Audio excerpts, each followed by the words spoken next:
Welcome to the Bridging the Divide podcast. Each week, we'll explore the key factors that have contributed to today's economic divide, hear from experts and changemakers, and offer practical insights for aspiring entrepreneurs who are ready to break down barriers and inspire others. Join me as we navigate the challenges and opportunities for closing the economic gap, one conversation at a time. And welcome back to the Bridging the Divide podcast. I'm your host, Rolando Bonilla. First of all, let me begin again by saying thank you. The response you've all given me, the feedback from show to show has been incredible, has been uplifting, and it's just a reminder of just really how much folks out there are in need and want of good, basic, no buzzwords type information regarding how to start a business. So, again, thank you so much. It means the world to me. And kind of in that spirit, one of the things I was thinking about is I'm already getting a lot of questions behind the scenes. So what I wanted to do is devote a program to your questions and what you're thinking, because at the end of the day, this is for you. As I've said from the very beginning, I'm simply your partner on your journey as you work to make your dreams come true, change your family trajectory, give yourself the best chance to, one day look back and sit there with pride and recognize the amazing accomplishment you made of turning your business into a reality. So in that, I'm going to take a moment here to answer questions, respond to them. And I also want to say, this is my experience, my point of view. Right? We're all different. We're all in different settings. We're all in different experiences.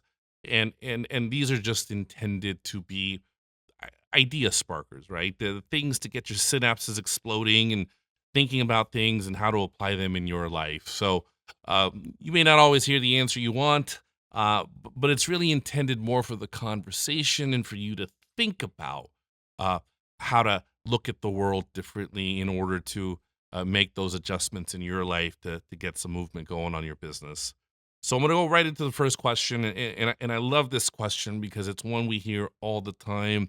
There are constant debates on it on social media, experts, all of the above. So I'll give you my take on it. And the first question is it possible to have work-life balance while starting a business? And that's a great question.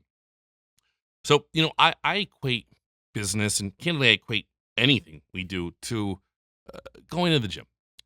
If I want to have a six-pack, if I want to have some defined muscles, there has to be, number one, a level of discipline, right? I have to create a system for myself that requires that I eat well, that requires that I go to the gym, once or twice a day, 6 to 7 days a week, because my goal is to have that six-pack body, and those ripped muscles. And for those of you that know me, six-pack is not where I'm at, but maybe we'll see sometime in the future. But the point is, you can't get there without a full commitment to that end goal, right? You can't, go to the gym once a week, go to McDonald's 4 times a week, and then sit back and wonder why it's not happening for you, right? The same applies to business. The more hours, the more time, whether it be in acquiring knowledge, like listening to this podcast, whether it be in, building relationships to establish a network of whether it be knowledge or financing. Your business, in my experience and what I've seen through my peers and others, has been that if you're not investing the time at back to the work-life balance example, at a disproportionate level where you clearly don't have that balance, then the reality is that you're farther from your goal and you're farther from the ability to really build things out and get the necessary momentum that you need to move your company forward, right? I can't tell you how many times I run into folks who say to me, "But Rolando, I'm just, I don't want to give up my youth. I think it's so important for me to travel. I think it's so important for me to have experiences." Yeah, I mean, those things are important.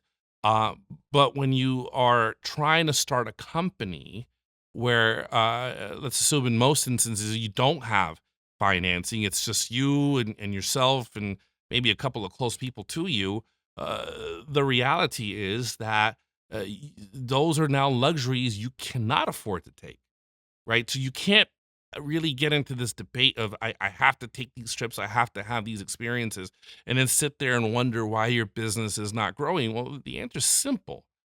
It's not growing because the time, energy, and resources you have to grow your company are being invested in things that matter to you, like the traveling, like the dinners, like the hanging out with friends. Again, nothing wrong with that, uh, but it's just not compatible when you're trying to start a company. Sure, you'll have those chances later on, but I'll give you an example. I've been in business, what 15 years, and the reality of it is, I am still the same hungry guy from when I was 16 years old, 15, 16 years old. And for me, are there more trips that I can take? 100%. Are there more life experiences that I should take? 100%. But is that where I'm at? No, because I love what I do so much that I don't envision myself uh, giving up the investment of time, the investment of energy, the investment of resources to continue growing the companies, because that's what motivates me, right? That's what gets me going. But I also recognize that because I've made that choice, some of the other things that other friends of mine get to do, like the trips and the fun dinners and the extended weekends, are just things that I can't really do. Right. So, do I do them? Yeah, of course, from time to time. Are they my priority? Absolutely not. Does that make me a bad person for not wanting them? No. Does that make me a person that's not well balanced? To be honest with you, I, I am well balanced. I'm doing exactly what I want to do. I'm doing the things that make me happy. And at the end of the day, that to me is the answer for getting that success that you want and need in your company. Because if you're not investing your time, your energy, and resources and accepting that the idea of work-life balance, particularly at the beginning of your company, just does not exist, then that in itself is going to be a massive problem for you. It's just not compatible, right? You can't. I recently heard someone say, you can't in your 20s, you can't have fun and then expect for your 30s and your 40s to be good from an economic standpoint, because the reality is that's the time you should invest spending your time and resources to grow your base of knowledge, to grow your network, and to grow your idea. So my personal experience, my response to that is there is no work-life balance when you start a company. I'm 15 years in and I still feel like a startup. I still invest a disproportionate amount of time into the company, into networking in terms of knowledge base growth, in terms of capital, in terms of new ideas. That is still my number one priority, my number one obsession. And candidly, when I talk to other business owners, whether it be in the tech sector, whether it be sports agency, whether it be venture capital, right? The constant theme I hear from them as well is this is what they do, this is what they love to do, this is what they love to do, immerse themselves into more than anything else. So, to answer the question, great question. I do not believe that in the beginning of a company, the idea of work-life balance is compatible with uh, the actual growth and birth of, well, actually birth and growth of your company. It's just not going to work for you. So that's a great question. Like I said, it's one I hear all the time, and it's one that I know impacts a lot of folks. Uh, the second question is just as good. Here goes. I'm heavily in debt as a result of my business idea. After 4 years, I still do not have any real traction. What should I do? Well, 4 years is a long time. And I think the real question to this question that I'm asking myself is, have you taken the time to actually understand what it is that's happening or not happening to put you in a position to, quote here, not give you the traction that you believe your business should have at this point? Do you understand your market? Do you understand how your market is responding to your product or your experience that you're providing? Do you understand? Is it a messaging issue or people not understanding what you're trying to convey? To me, this really tells me more than anything else, after 4 years, that there hasn't really been a deep analysis of the movement of whether it be your product or whether it be the customer experience at your restaurant. You need to constantly assess and determine what's working and what's not. Right. One of the things when I played sports was, it's very easy to pay attention to your losses. What did I do wrong? What happened here? Why was the ball dropped? Why was the player there versus here? But it's equally important to pay attention to what is working, right? Because you have to ask yourself, is it working because I got lucky? Because that happens. Is it working because I'm doing things right? And if it is working because I'm doing things right, what are those things that I'm doing right? What is it about those elements that I can now incorporate into other parts of the company, particularly the parts that I feel aren't working to the levels that I believe they should be working within this company. So to me, this question just tells me if you haven't gotten traction, I interpret that as a level of profitability after 4 years.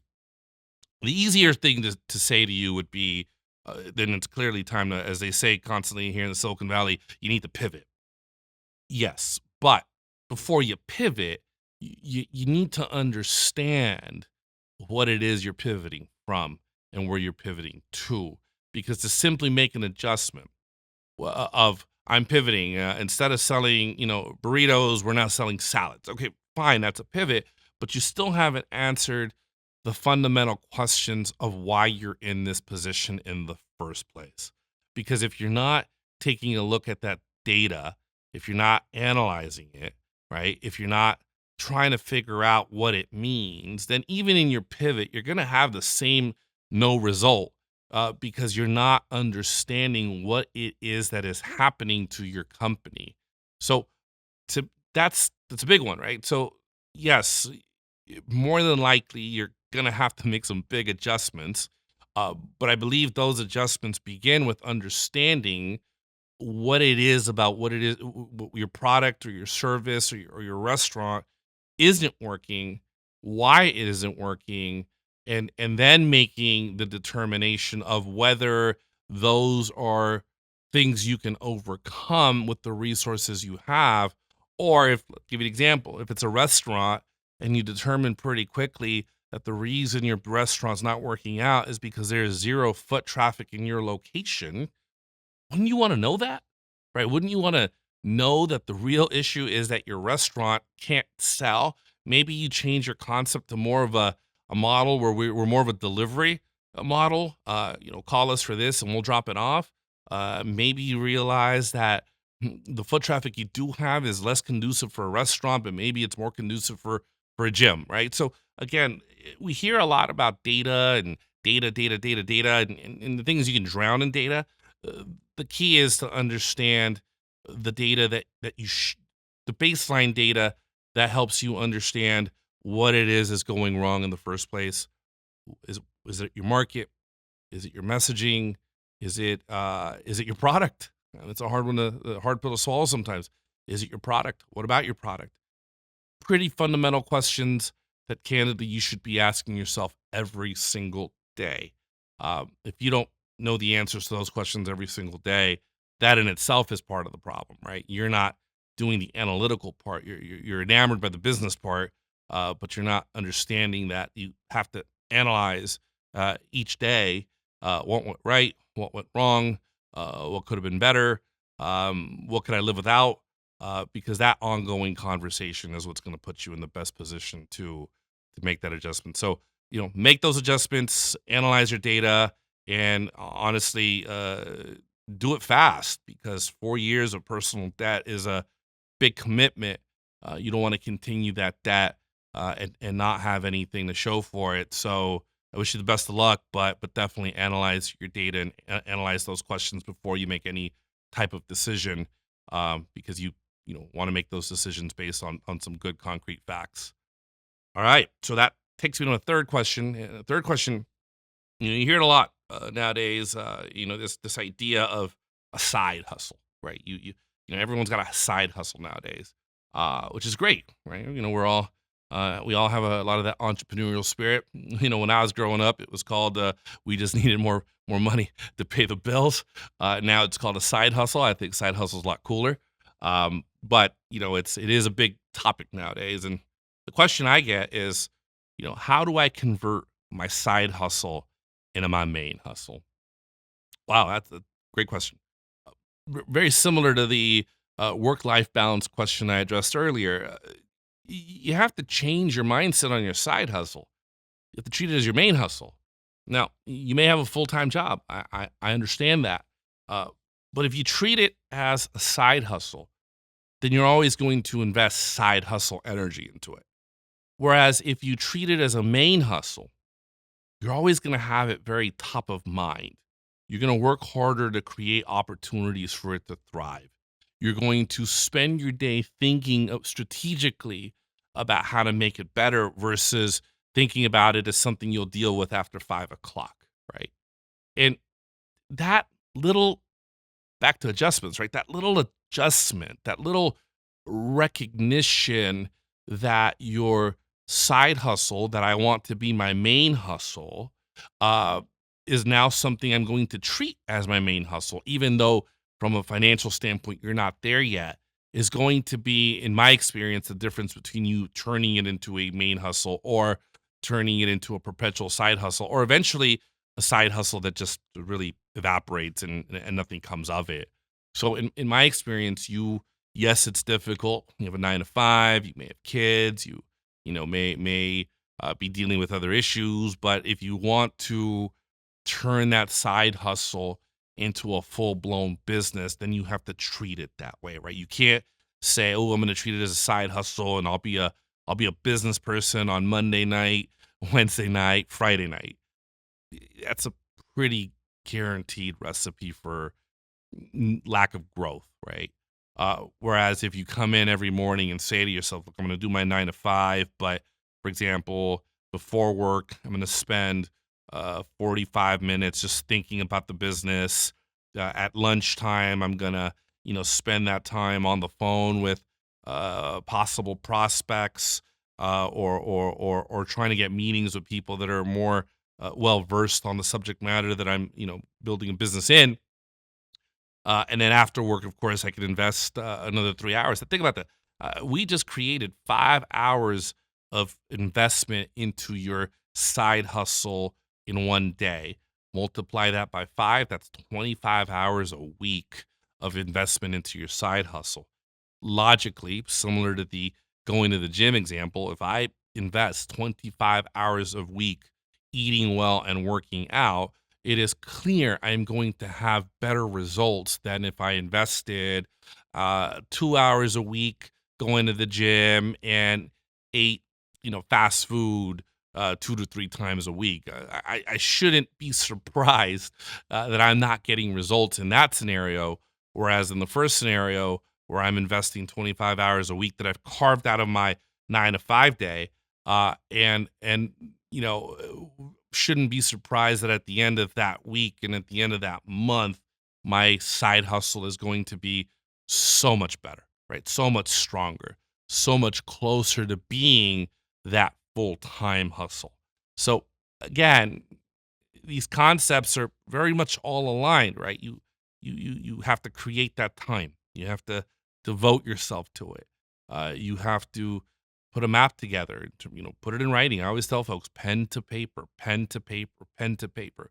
If you're not establishing goals and you're not pursuing those goals and holding yourself accountable to them, then at the end of the day, you're not going to see any growth because you've got nothing to measure against. One of the things as I'm trying to get back to being healthy in terms of my own eating and my own working out, I have an Apple Watch now, and one of the things I love about it is that I'm able to track my steps. I'm able to track my time standing up, my workouts.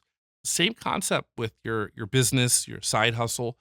You have to put that pen to paper to really evaluate each day and compare against each day to determine if you're doing enough, if you're doing the right things to get you to that place where you have some growth. So, in my mind, in my experience, and that I've seen of others, including my company, which to an extent was the genesis out of as a side hustle, I would say to you, you really have to mentally uh, treat it differently. If you treat it as your main hustle, that's exactly what it will become. If you treat it as your side hustle, that's also what it'll stay. And not only will it stay there, you actually run the risk of it just completely disappearing. So again, quick takeaway from this is you have to change your thinking. You have to change from side hustle mentality to actually full-time, full hustle mentality. Yes, I know you're working. That's why it's a side hustle. But as we just demonstrated, there are ways to carve time out of your day. And this goes back to work-life balance. If you want it bad enough, if you really actually want it, then you're going to make that investment. I know growing up, a lot of us, have run into tons of folks who, I know for me, it was, oh, I'm going to buy this club and I'm going to, buy this restaurant and, I'm going to do this, I'm going to do that. Then when you ask the question of, so how are you going to do it? You get this kind of deer in the headlights look. Yeah, don't do that. Because that is a 100% guaranteed way to turn your side hustle, your business into one that's not successful, because it does require time, investment of time, energy, resources. It does require a disproportionate amount of investment of your time and energy. But again, if you love it, which is why you should be doing this in the first place, if you love it, then like me, I don't feel like I work. I can work 7 days a week. It doesn't bother me. It's something I enjoy. It's something that I love. And I love the idea that the more I put in, the more likelihood of being able to build what I'm building and where I want to be.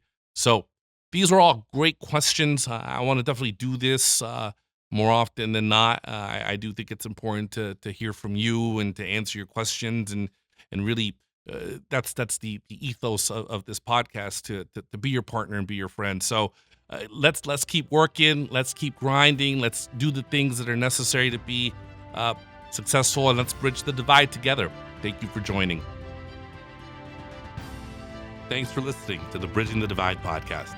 If you enjoyed today's episode, please leave a review, share with a friend, and give us a follow on all of our platforms. Special thanks to you for taking the time to listen today.